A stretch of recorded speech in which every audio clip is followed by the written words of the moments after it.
Hey everybody, welcome to another Kuyou live event. I'm here with a good friend of mine, Chad Mendes. How's it going? Good to see you, man. Yeah. It's been a while. Yeah, glad to be here. You've been busy. I have, man. It's been a crazy fall. Yeah, exactly. So Chad and I are gonna talk a little bit about what he's been up to, what he has coming up, a little bit about his business, Finz and Featherz. Finz and Featherz. Finz and Featherz. And then we'll be taking questions along the way. I know there's a lot of questions people have probably around what you've been up to and what you have coming up with. Cool. With the get back in the cage in UFC. And but do a little bit of business. I just want to highlight a new product we launched today.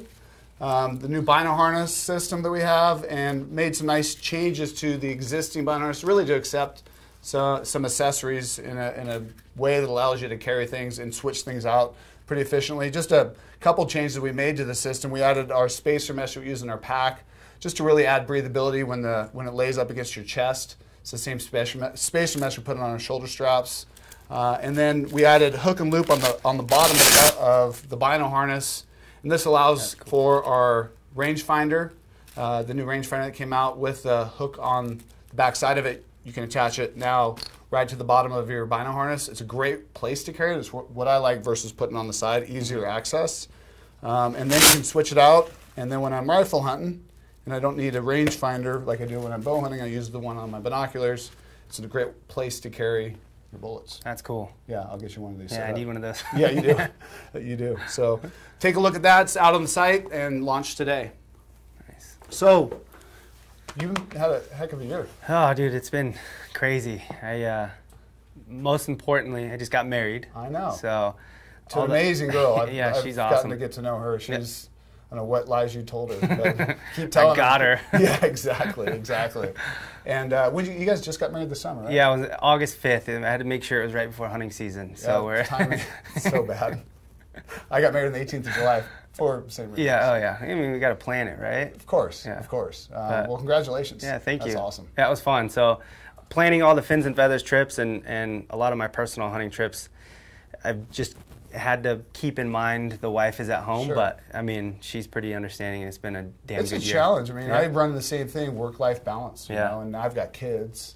And being a dad, being a husband, running a business, For I sure. got to travel a lot for just supply chain and meetings, and then I'm doing a lot of hunting. It's hard to balance. Oh it yeah, all. just juggling it. Yeah. So it seems like you're making the most of your time out of the cage, yep. Away from the UFC, and really building your Finz and Feather business. Take everyone through kind of what Finz and Featherz is and what makes it unique and special and how it works. So Finz and Featherz is a business me and a really good buddy of mine started. You know, I would say probably 4 or 5 years ago.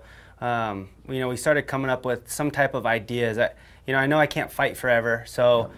You know, I wanted to create something that I can make money doing something I absolutely love to do, which is being in the outdoors, hunting, fishing, and just hanging out with cool people that love the same things that I love. So, you know, we ended up coming up with Finz and Featherz. So what it is, we call it like a celebrity hunt service. Sure. So I put together, I think we have 15 different celebrity pro staff members right now. Yep. Awesome. We have a lot of UFC fighters. We have pro baseball, basketball, football players, actors, some PBR guys. Nice. Just a cool mix of different celebrities and athletes. And what we do is we put together a year-long schedule. And we do different trips all over the world. We go as far as New Zealand for red stag and stuff like that. We do Nevada mule deer, antelope. We do mule deer in Utah, Colorado elk, alligators, crocodile, all kinds of crazy stuff, you know. And so we'll put together the full year-long schedule, and we'll add like 1 or 2 of the celebrities on each of those trips, book it up with clients, and they'll go hang out, get to hunt, fish, whatever the trip is with those celebrities. Cool. And just kind of make it a new, you know, unique experience. Yeah, you could, you know, hire an outfitter anywhere in the world, you know, and it's pretty much the same thing. You know, you're going there, you're hanging out with the outfitter, you harvest an animal, and that's it. Yep, exactly. Now you're getting to do it with someone that you might watch on TV, someone that you look up to in a sport. You know, you might... What a cool concept. Yeah, you get to see them at a meet and greet, you shake their hand, maybe take a picture, and then that's it. Yeah, exactly. Like, hunting brings people together. It's so much of a personal level. Yeah, so you really get to know somebody. Yeah, when you go hunting. Exactly, and it's just a good good and bad. bonding experience. Yeah, I know, right? So yeah, we created Finz and Featherz, and just and so it seems like it's really. Yep. How long? Because it's been what, 2 years? We launched at the end of 2015. So it's, I mean, it's really grown. It seems like the last 2 years. The number of hunts you're going on. I notice how far in advance you guys are getting booked up. And it's really taken off. So yeah, we doubled. I think 2016 we had our set trips, and then I doubled it from 16 to 17 and booked everything out. So awesome. And 18 looks like another busy year. It is, and I think I'm going to step it back a bit just because I'm going to get back into the octagon and fight. Of course, I'm going to have to, sure. I'll be sending a lot of the celebrities on a lot of the trips, and I'm just going to have to be sitting home twiddling my thumbs, jealous. But you know, that's the whole business model for me was, you know, when I'm still fighting, if I can get this up and running and start it, you know, I have those other celebrities to send on the trips. The last 2 years was cool because I got to go on a lot of them. And I have worked with outfitters. I trust them. I know that they're, you know, someone that I can send one of the celebrities on with clients with me not being there and trust that it's going to go the way it's supposed to. Well, and for clients, we do it with our customers. If they want to book something, there's a lot of choices. And like any business, there's good people to go with and bad exactly. people. But for you guys to be able to vet that out, know they're going to have a great experience. In advance. That's a cool concept. Yeah, it's been fun. That's awesome. That's awesome. Plus, you, like you said, you get to take advantage of what you're doing now and be able to build a business for the future, which, you know, I was an ex-professional athlete, and when my career ended with my broken neck, I was like, oh my God, I got to figure out what to do now, right? And I struggled until I figured out to get into this business and, like you said, do something you love and you're passionate about. That's awesome. Do you guys have, so if someone wants to book a hunt, what's the best way to do it? So finsandfeatherz.com, and Finz and Featherz is both spelled with a Z. I don't know if you guys can see this on my hat, but it's really creative. Jeff. Finz and Featherz spelled with a Z. We have our schedule up there. We're working on our 2018 schedule right now. We usually launch it towards the end of the year, so like usually December, or if we don't do it at the end of the year, it'll be right the 1st of January. And once we launch it, I'll have it all over my social media. Cool. People can go on the website and just look at all the trips and start booking up. Yeah, nice. And so you've had an amazing fall. I've noticed all the pictures. I seem like every time I go in I turn on Instagram, you're hunting somewhere else, shooting something else. Oh yeah. And yeah, I mean, take us through what some of the hunts you did this year. Yeah, I mean, this year has, I mean, obviously with the time on my hands and being able to really focus on getting into the outdoor world and just making a name and trying to build a brand in the outdoor world, I've just spent so much time and energy on it. And I've been completely blessed, man. I feel very lucky this year to have been able not only just to go on the trips, but the luck that I've had on these trips. That's amazing. The elk that I got this year was the biggest elk that I've ever killed. What did that end up scoring? Like 379 and some change, yeah. That was in Utah, right? Utah over the counter. Got that with my bow. That was an incredible trip. Right after that, I was in Alberta, Canada. Blaze, you pull that up? Oh, yeah, that's the bull right there. Yeah. So perfect top of the heart shot. He went, I don't know, 40 yards and was done right there. So quick kill. I got to watch it all happen. Bull, 380 class bulls. Oh, yeah.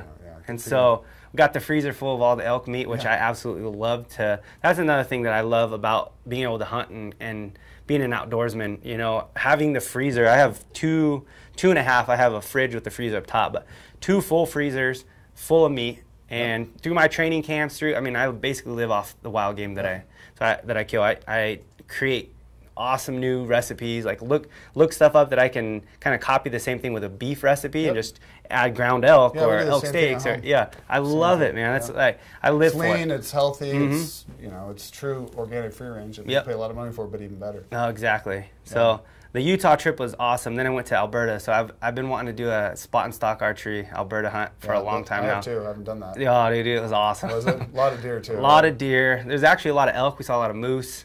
But I just had a mule deer tag. Actually, I had a whitetail tag too, but was focused on the mule deer. Yeah. And I went up there and met with a great group of guys. They have a show up there called The Fever. Okay. And so we filmed it for their show. It'll be on up there in Canada. Nice. And then we're doing a video that I'm going to be able to put up on my YouTube of the show because that show's not aired here in the States. So let us know when you launch it. Yeah, that way people we'll link it out to our customers for sure. That's the deer there? That's the one from Utah. Okay. The one that I got in Alberta had a dropper. There he is, right there. That's nice buck. He, I honestly didn't even know he had a dropper. So I was sneaking up.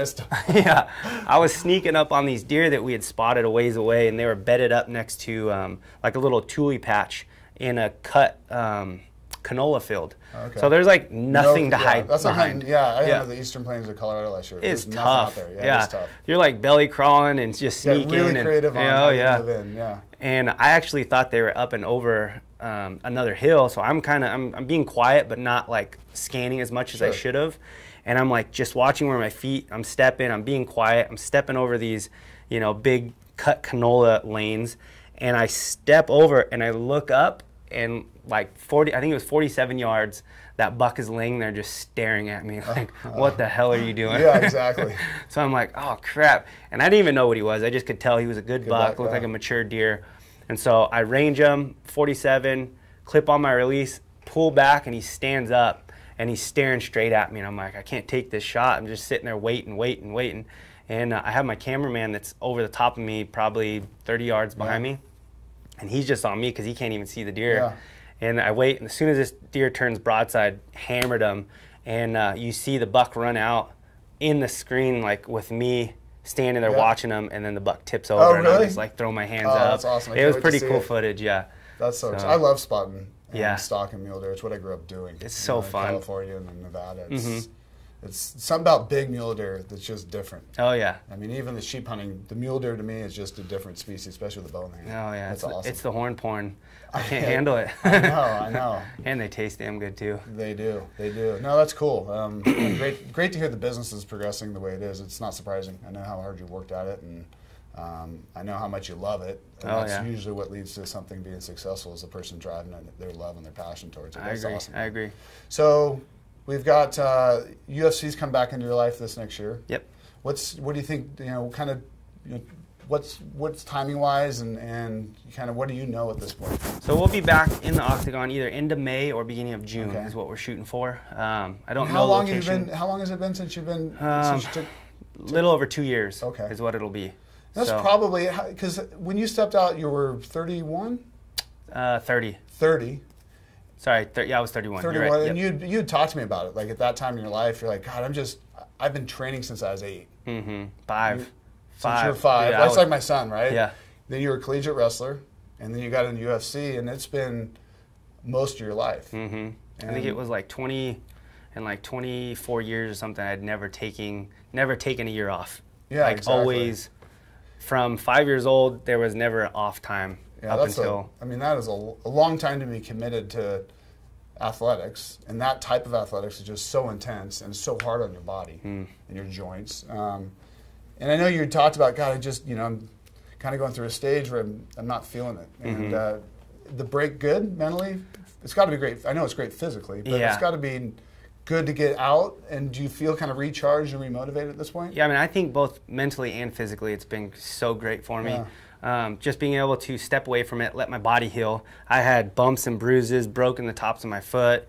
There were so many things that just never had time to heal. It was like you go from a training camp, take like a week or 2 off, and jump right back into another one, and you just. It seems like UFC, you kind of always have to stay in shape because, like the McGregor fight, you got to call 2 weeks before, right? And obviously, it's not a training camp. Which fighting a fight like that, you want to have a full camp, but you don't have the luxury sometimes. You got to take the fight if you can get it. And so you never really get to just. Let your body heal. Yeah, you're just always. There's always something that's injured or bumped, bruised, or something like that. Like so. That's just, I think that just goes with the sport. It sucks, but that's part of it. But I think just having the time off, being able to mentally kind of step away from it, let everything recharge. Like I have that drive again. Like I was feeling a little burnt. Yeah, I know. I'll be honest. Talking about that. You're like, dude, I'm just not at the end. It. Yeah, I get it. I think, this is a type of sport you can't half-ass. You have to be 100%. Yeah, you're going to get hurt if you're not. Exactly. Everyone's too good. Yep.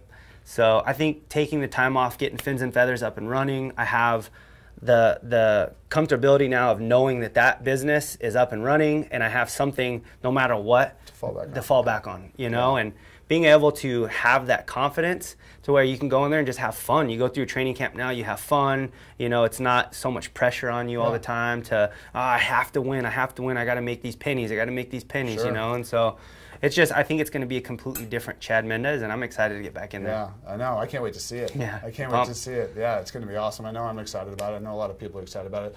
Let's take a little break and see what questions are coming in. McCade. Yeah, so we've got quite a few. Everyone's wanting to see the new Hoyt bow. Oh, really? How do you know? Oh, you already posted it. I saw it. It's sick. Yeah. I'm getting one too. Yeah, they're awesome. I'm just a little bummed I don't have mine before yours. Who do you know over there? Yeah, Jeremy. Jeremy's my hookup. Jeremy's supposed to hook me up too. So Come on, Jeremy. What are your thoughts on that bow? I've actually only been able to shoot it maybe 5 or 6 times, just getting it dialed, and so far it is hands down the best bow I've ever shot. Super smooth. Like everything is just what it's supposed to be, what you guys have heard. If you guys haven't heard any of the reviews yet, look at Knock On TV. I know he's done some reviews and stuff like that, and I think he just killed a buck with it too, so he's going to do a podcast too, but unbelievable bow. Yeah, just the updates they made to it that you're just showing me are awesome. Yeah, I'm excited to get it all dialed in and start hunting with it. I have the whitetail hunt's coming up in a couple weeks, so I'm hoping I can get it all dialed in and set before I can head out. Yeah, I'm going to spend a lot of time on it from now till then. So that's awesome. We'll see. What else you got, McCabe? Another question came in for Chad on Instagram from Christopher McHugh. Wants to know what boots you're wearing.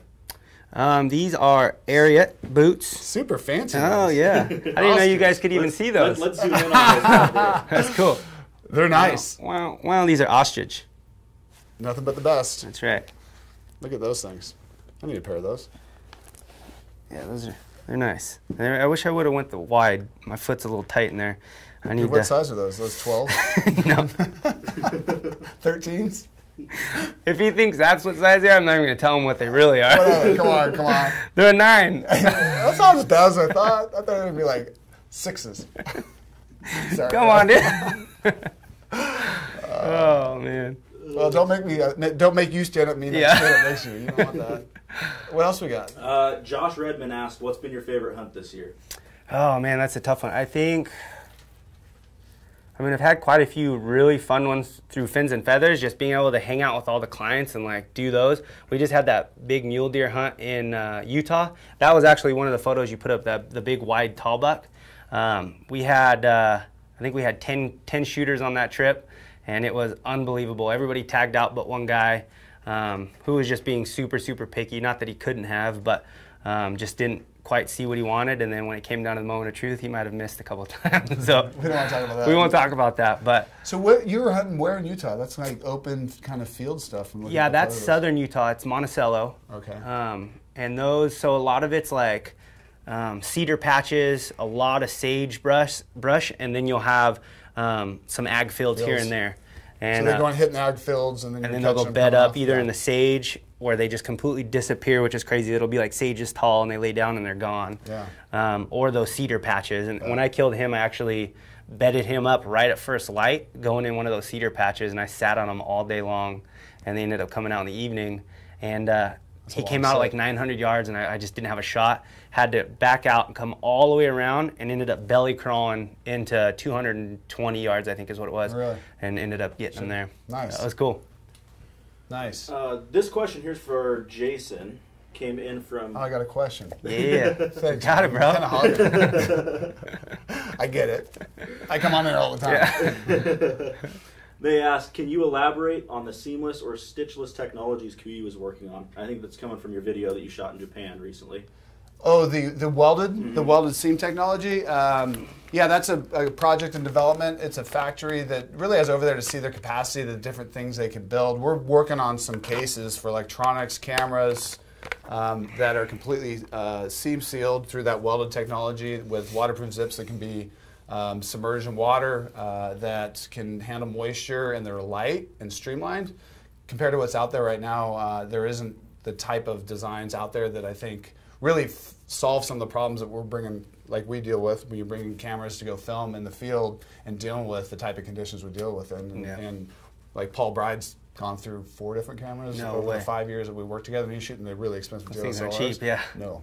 So he's the one that was complaining, and I was like, well, let's put our heads together and see if we can solve this, and that factory's going to do that. Plus, they're able to do, which I didn't understand, they can do welded bags. So we're looking at building like a completely waterproof, like our Ultra 6000. No way. But it's all seam sealed with waterproof fabric, a waterproof zip. When you say welded bags, that's just completely There's no stitching. No way. They RF weld all the seams, and then we put like a T-zip or YKK Aqua Seal zip that are waterproof submersible zippers, and then the bag could be literally thrown in the water.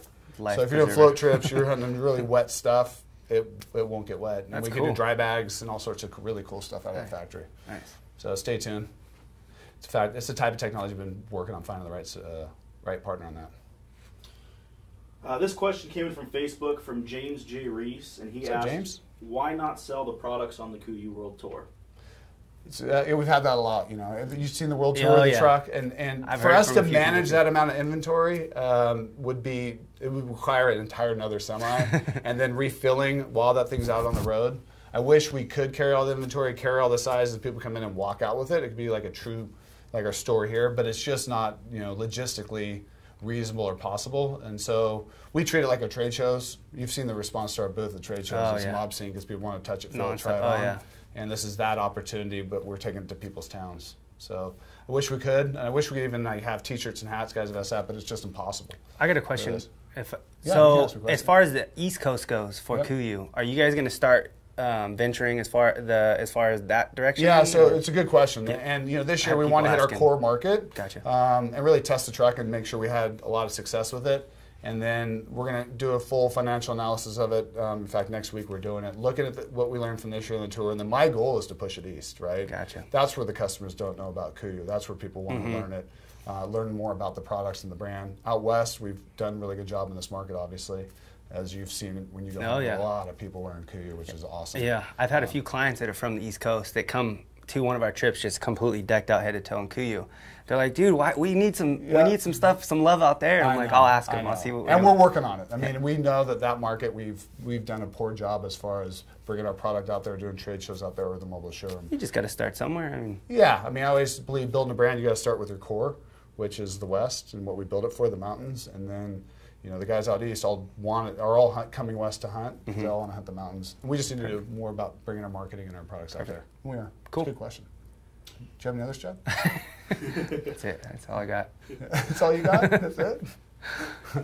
So another one coming in from Instagram, from Lee Cleanow, and he asked, what is your advice on someone trying to break into the outdoors industry as a career, from your experience with meeting lots of people in the industry? Me or Chad? Both. Let's hear both your guys' takes on it.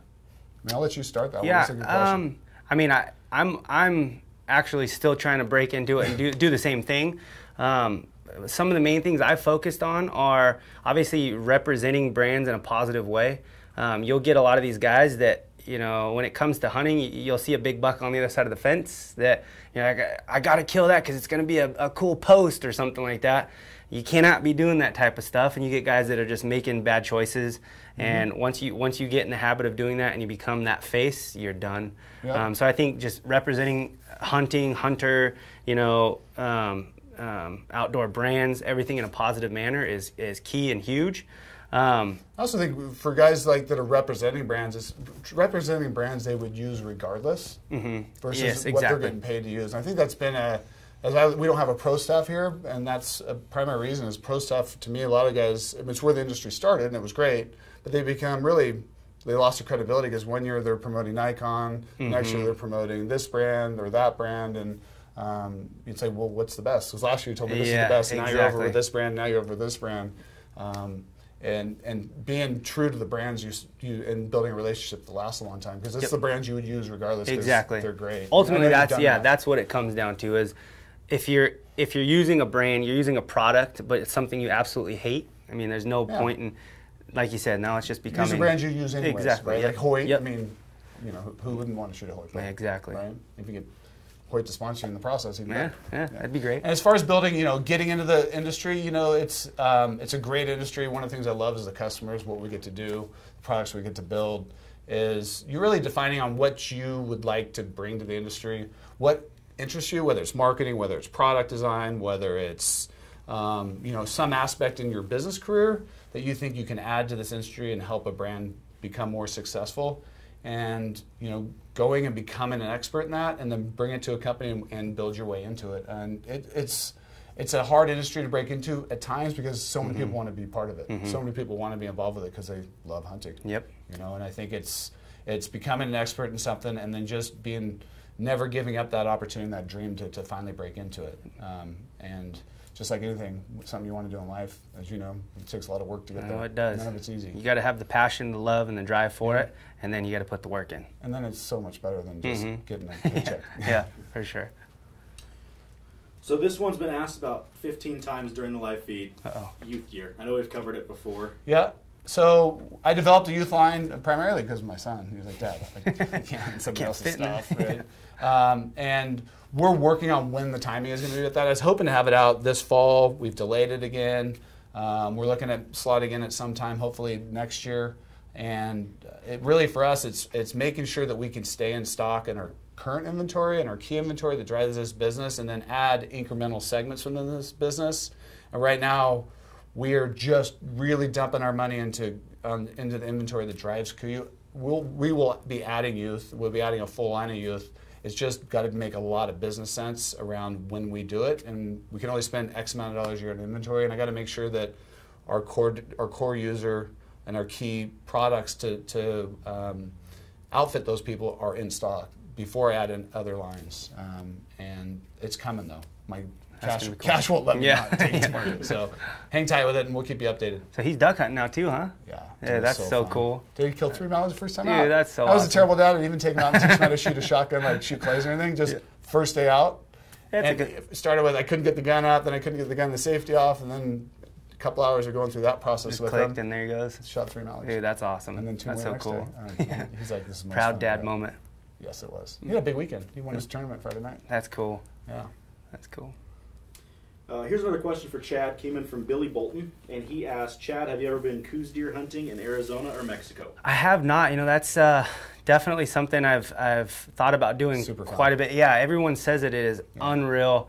I just haven't. You know, usually the later season stuff, I think, is when it's typically the best, correct? Yeah, late December, January. Really, Mexico's January. Arizona can be in December through January. So what I've always done was late season whitetail, like Midwest, Ohio and stuff. But I think one of these years I definitely would like to switch and go out there and do that. I know with Jay Scott, I think 3 years ago, down in a Mexico lease that he has, and it was really fun. I mean, they're super hard to find. That's what they say, yeah. And there's a lot of deer, but the big bucks, I mean, they're just hard to find like anywhere. And it takes a lot of patience, but they're beautiful. How would you compare them to hunting blacktail here? Totally different. Really? Yeah, blacktail here are hard. It just depends where you hunt them. Blacktail can be easy if you hunt a great ranch, as you know, or they can be the hardest deer species I think you can hunt. What makes Coues deer hard is their color, how small they are, and how hard they are to see. Yeah. I mean, they just flat out disappear when they want to. If they stop moving, you can't find them. If they bed down, they're basically Is gone. the terrain, are they more living in like rocky? No, they live in like well, they live in the mountains, they live in rocky stuff, and then the terrain we were hunting in had tall grass, which made it really tough. I bet. And then lots of cactus and mesquite type of trees, and it's interesting habitat. It's really cool. And that time of year is nice because what else you can hunt in January? I know. And, I'm gonna have to go out and do that. Yeah, I'll give it a try. Blaze, how are we doing on time? We're at 27 minutes. Okay. Good. Keep rolling through some questions. These are some good ones. I like it. I like it. And it's nice it doesn't have to be me the whole time. Yeah, perfect. Yeah, you're doing a lot better job than I do. Someone said, ask Chad why Abby gets bigger toms. That's a good question. She does. So because I'm a damn good guide, that's why. Oh, really? You're taking the credit. No, she killed her first turkey. It's actually her first time ever hunting. She went out by herself, got her hunter safety done. I was out of town on a trip, and she's like, I'm going to go get it done. Went out, did it. No way. Yep, got it done, and I was like, all right, I'm going to take you. I want to kill a turkey. Oh, yeah, it was perfect. She shot a 4-bearded tom the first time. We had no clue. Seen a 4-bearded tom. No. I walked up to it and I flipped it over and was like, are you kidding me? So you just shot like a 200-inch deer. You're never turkey hunting again. Yeah, exactly. So then, so that was with the shotgun. And then the next year she's like, okay, I really want to do it with a bow. I want to start bow hunting. So got her a Hoyt, got her all set up. And she had a couple close calls. I think she missed like 3 times. Really close. She was super frustrated, but I just told her, we got to keep after it. I actually have a YouTube video. I filmed the whole hunt, and she ended up hammering this giant tom. I think it was like 10.5 inches, but it was like as big around as my wrist. I mean, oh, dude, it was awesome. She was super pumped. Hit it, and then it walked over and died like pretty much right in front of us. So. Here in California? Or? Yep. Nice. Just right here in, it was out in Woodland actually. Yeah, so not too far. great turkey hunting right here. They do. Those are so fun. Springtime. It's beautiful here too. Yeah, it was so cool. That's cool. So has she done any other hunts, or she just done... She killed a wild boar. I took her up to like Redding area and got her first wild boar. It was crazy, dude. We're stalking in on these pigs, and we have her pig out in this like tall grass, probably knee high on me, which isn't that tall, but my shin. Yeah.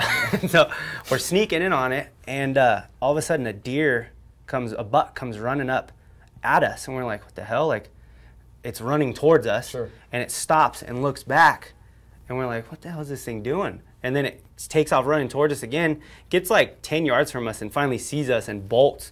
And we're like, that was weird. Yeah. So we're like, whatever. So we start sneaking in on this pig, and we're getting Abby set up. And I look behind us, and I see something walking our direction, probably 80 yards behind us. And I'm like, what is it? What the hell is that? And I pull up my bino, it was a mountain lion. Oh, was it stalking really? in on it. I think it was stalking that deer, blew the deer out, and then just didn't know we were there, just walking right in on us. Comes like 80 yards and then turns and like walks up the hill. That's crazy. Yeah, it was. It's interesting to see. I'm hearing more and more people see. I mean, we know we got a mountain lion problem here. I don't know if you guys know, but we can't hunt mountain lions in California, and the population's gotten nuts. Yeah. And I put up some trail cameras on water for blacktails and have 5-6 cats on the trail cameras. It's become a problem. I'm hearing more and more people saying I'm seeing them in encounters like that, and it's. That's the first time I've seen one in California. Yeah. And I know I've been around them probably my whole life. But that's the crazy part. Yeah, that's the scary part. I mean, you don't see them very often, but I'm hearing more and more of these kind of encounters like that, middle of the day. Yeah. Or you're on a hunt and seeing them out, times when we never see them. It's not certainly a problem here. And now we got wolves. Yeah. And I know they're not going to let us manage the wolves correctly, so who knows? I don't know what's going to happen. We might not be hunting in California too much longer. Probably not.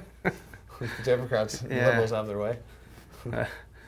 So I think we got time for one more question. And this came in from Chris Manka, and he asked, winning UFC fight or nailing a trophy bull? That's a great question. A tough one. More gratifying. Are we talking like a UFC title fight? Or just a big fight and a big bull. Like it's got to be a big fight and a big bull. Like huge fight, 400-inch bull. Are they just totally different? They're pretty similar. I mean, I would think so. They're pretty similar, yeah. As far as like the feeling goes, I would probably have to say the fight. So then I get the payday, and then I can go hunt the bull. There you go. So, but as far as feelings go, for me, honestly, that's going to be a tough one. That might be a tie. I don't know. I don't know which one I could choose. Yeah. Just got a question for you. So you've been doing, I've noticed you on your Instagram, you're doing some training, right? Yep. Because you don't want to lose what you've built, right? And so how often are you still training? When I'm in town, every day I do something. You do? Yep. I'll do something, Are whether you it's down strength at and conditioning. Yep. Yeah. So we were on 17th and I Street, but we just closed that gym and moved to 65th and Folsom. Brand new state-of-the-art big gym. Yeah, that's when you come down and check it out. Yeah, you got to come check it out. It's awesome. We have a cafe up top. The front's like anyone can come in and just look over the banister and just watch us training. All the pros down below. It's fun to watch, by the way. It's just impressive. beating the crap out of each other, and you go in the back and it's a whole fitness area. So there's whole CrossFit area. There's yoga studio down below. There's some mats and bags in the back as well. Just free weights and treadmills and stuff like that. And then too. You did I saw you win some sort of, was it a grappling tournament or what was it? A grappling? Or was it? That was Submission Underground. What was that? So Chael Sonnen's actually, he's like the promoter for it, but it's just straight grappling. They have their own set of rules. I ended up going against Jeff Glover. He was a black belt world champ. And I think everyone was kind of counting me out. I think I was supposed to lose that. You're supposed to lose. I went in there and I beat him. So did you? Yeah, it was pretty cool. That's awesome. How much? So when you're training, like you're doing some, you're punching. Like what have you been doing to stay kind of that skill set of being, so you don't lose it to fight, but not burning yourself out in the process, right? I just kind of mix and match days of what I do. So like some striking, some grappling. Some days, a lot of it right now. I'm doing more strength and conditioning, so I'm keeping the strength up, keeping my conditioning. Not obviously like championship pre-fight.